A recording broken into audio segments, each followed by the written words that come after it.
Perfect square, continue. This is part 2.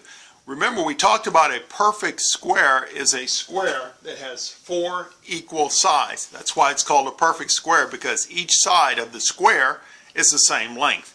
So if we're going to measure the perimeter, P, it's often abbreviated as P, is equal to 4 times the length of one side.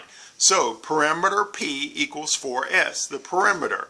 That is a perfect square, and that's how you measure the external perimeter of a square, because you're measuring the length all the way around the square.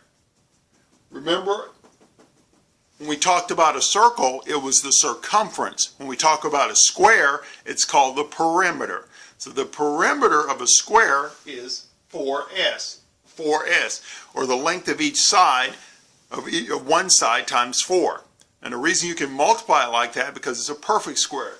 Each one of the sides are equal. And so we have a perimeter. The length around the square is equal to 4 sides.